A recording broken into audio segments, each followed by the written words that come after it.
챕터 22. 밤이 되자 아빠는 메시 안내한 비밀 장소에서 하룻밤을 보냈다. 하지만 그 전에 자신에게 어떤 일이 일어났던 건지 딸에게 알려주었다. 아빠는 딸이 최초로 던진 질문에 이렇게 대답했다. 아니야, 그건 야수가 아니었어. 사람이었단다. 숲에는 야수가 없어. 에너벨로 할머니처럼 확고한 대답이었다. 야수는 없어. 하지만 키라가 끼어들려고 했다. 그래서 자미슨이 말해준 것을 이야기하려고 했다. 나는 네 아빠가 야수에게 당하는 걸 직접 보았다. 하지만 키라는 입을 다물고 계속 아빠의 말에 귀를 기울였다. 물론 야생동물이 있긴 하지. 그놈들을 사냥해서 식량으로 삼았잖니. 지금도 마찬가지고 사슴, 다람쥐, 토끼. 아빠가 한숨을 내뿜었다. 그날은 큰 사냥이 있는 날이었어. 사내들이 모두 모여서 무기를 분배받았지. 나는 창과 식량포대를 지니고 나갔단다. 네 엄마가 음식을 준비해 주었어. 언제나 그랬지. 네, 알아요. 키라가 속삭였다. 하지만 아빠는 키라의 말을 못 들은 것 같았다. 아빠는 텅 빈 두 눈으로 과거를 돌아보듯 빙그레 웃으며 말했다. 네 엄마는 너를 임신 중이었어. 그러면서 아빠는 한 손을 배에 대고 커다란 곡선을 그렸다. 키라는 아빠가 그린 곡선 속에 엄마의 배 안에 자신이 조그맣게 들어있는 느낌을 받았다. 꿈을 꾸는 것 같았다. 우리는 예전과 비슷한 방식으로 사냥에 나섰지. 처음에는 모두 함께 가다가 두 사람씩 흩어졌어. 그리고 결국에는 동물의 발자국이나 소리를 따라 혼자서 깊숙한 숲속으로 들어가게 되었지. 무서웠나요? 키라가 물었다. 아빠는 추억을 더듬으면서 천천히 말하다가 고개를 살짝 저으며 웃었다. 아니야, 아니야. 위험한 건 없었어. 나는 노련한 사냥꾼이었단다. 실력이 제일 뛰어났지. 숲에서 무서워한 적은 단 한 번도 없어. 그런데 아빠가 갑자기 눈살을 찌푸렸다. 그래도 조심해야 했었는데. 적이 있었거든. 질투하는 사람도 있고 경쟁자도 많았지. 예전에 이곳 사람은 모두 그런 식으로 살았어. 아마 지금도 그럴 거야. 기라는 고개를 끄덕였다. 그러다가 아빠를 볼 수 없다는 사실을 떠올리고 입을 열었다. 네, 아직도 그래요. 나는 조금 있으면 수호자 협의회 일원으로 임명될 예정이었어. 커다란 권력이 따라오는 자리였지. 모두가 그 자리를 원했어. 내 생각에 바로 그것 때문이었던 것 같구나. 누가 알겠니? 이곳에서는 툭하면 사람을 공격하지. 거친 욕설하며. 아, 정말 오랜만에 이런 걸 떠올리는구나. 하지만 숱한 싸움과 분노가 지금도 생생하게 떠올라. 그날 아침에도 무기를 나눠 가시던 바로 그 순간에도 기라가 끼어들었다.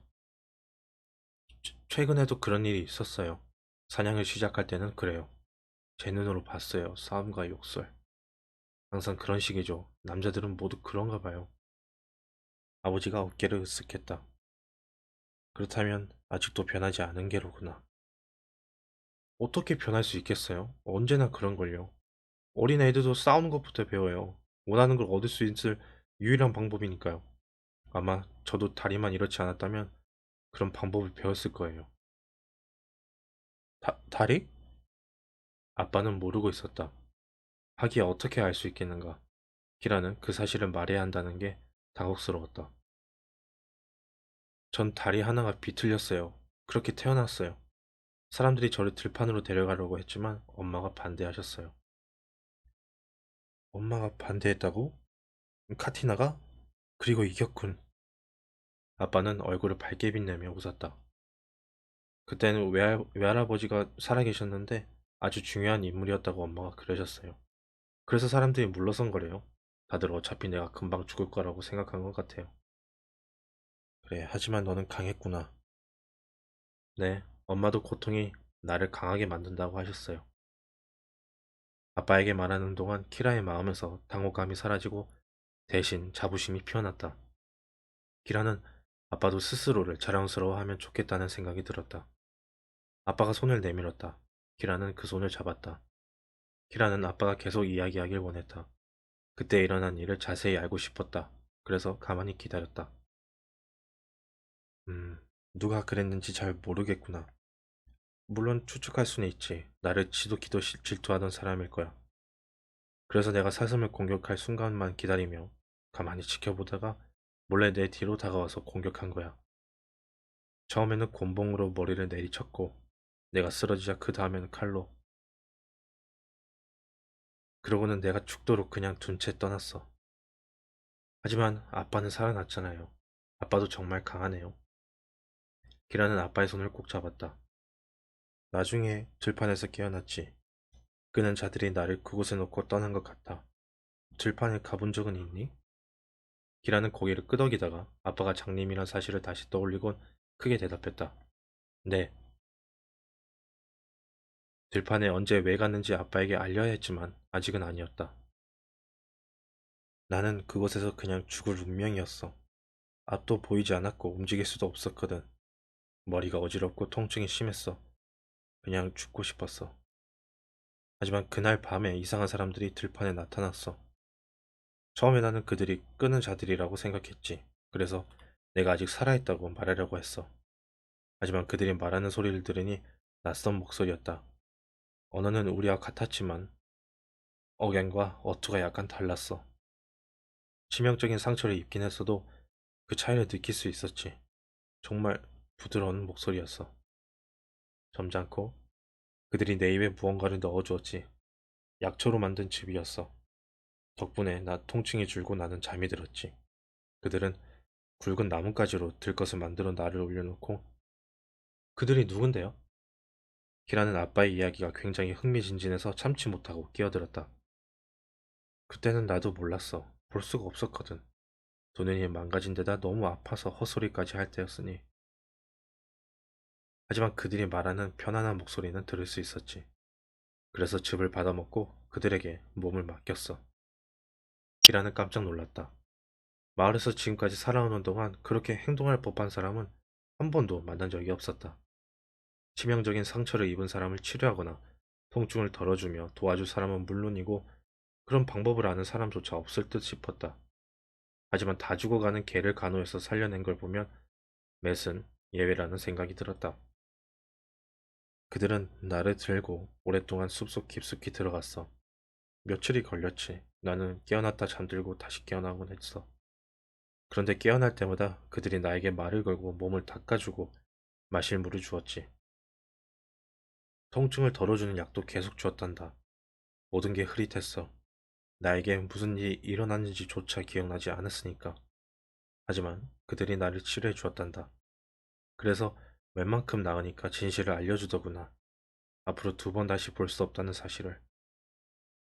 하지만 시력이 없어도 살아갈 수 있도록 그들이 도와주겠다는 말도 했지. 뭘 하던 사람들이었는데요? 키라가 다시 묻자 아빠가 부드럽게 대답했다. 지금 뭘 하는 사람들이냐고 묻는 게 더 정확할 거야. 여전히 살아있으니 말이야. 그리고 이제는 나 역시 그 사람들의 일부란다. 그들도 예전에는 평범한 사람들이었어. 하지만 지금 되게 나처럼 심한 상처를 입고 버림받아 죽음만 기다리다 구조된 사람들이지. 우리 마을에서 들판에 내다 버린 사람들이요? 아빠가 웃었다. 이 마을에서만 그런 건 아니다. 다른 마을에서도 그랬어. 사방에서 사람들이 모여들었지. 불구가 된 사람들이 말이다.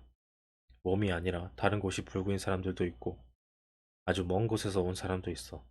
험난한 여정을 듣다 보면 깜짝 놀랄 때가 많지. 그래서 그곳에 도착한 사람들끼리 모여서 공동체를 이루며 살고 있다. 그게 지금 내가 속한 공동체란다. 기라는 매시 저 너머엔 다친 사람들이 산다고 한 걸 떠올렸다. 아빠는 그곳을 간단하게 묘사했다. 사람들이 서로 도우며 산단다. 그래, 우리는 서로 도와주지. 볼 수 있는 사람들은 길을 가르쳐주고 주변에 언제나 도와주는 사람이 있어. 걸을 수 없는 사람들은 사람들이 옮겨줘. 기라는 비틀린 다리를 무의식적으로 문질렀다. 주변에 언제나 기댈 사람이 있어. 팔이 없는 사람 옆에는 강한 두 팔을 가진 사람이 있는 식이야. 치료하는 마을은 오래전부터 존재해왔어. 지금도 마찬가지야. 다른 사람들이 여전히 찾아오니까. 하지만 이제 변하기 시작했다. 그곳에서도 아이들이 태어나고 자라기 때문이지. 그래서 힘세고 건장한 젊은이들도 함께 살게 되었단다. 게다가 우연히 우리 마을에 들어섰다가 우리가 사는 방식이 좋아서 그냥 계속 머무는 사람도 있고. 기라는 그곳을 상상하면서 물었다. 그렇다면 그것도 마을인가요? 이곳처럼? 아주 비슷해. 정원도 있고 집도 있고 가족도 있으니. 하지만 이 마을보다 훨씬 조용하지. 싸우질 않거든. 모두가 자기 물건을 이웃과 나누고 서로 돕는단다. 시끄럽게 우는 아기도 거의 없어. 아이들은 소중하게 보살핌을 받지. 키라는 아빠가 파란 셔츠 위에 걸친 빛나는 돌 목걸이를 바라보았다. 그리고 자기 목에 걸려있는 돌을 만졌다. 그러다가 망설이며 물었다. 아빠도 그곳에 가족이 있나요? 나에겐 마을 전체가 가족과 마찬가지란다. 키라, 하지만 부인이나 아이는 없어. 네가 물은 게 그거니? 네, 나는 가족을 이곳에 남겨두었어. 카티나와 태어날 아기. 바로 너 말이다. 아빠가 웃었다. 키라는 이제 말할 때가 되었다고 생각했다. 엄마는 나도 알아. 죽었지. 메색에 들었단다. 키라는 고개를 끄덕였다. 그리고 몇 달 만에 처음으로 엄마의 죽음을 슬퍼하며 울기 시작했다. 엄마가 돌아가실 때는 울지 않았다. 그때만 해도 더 강해져야 한다고.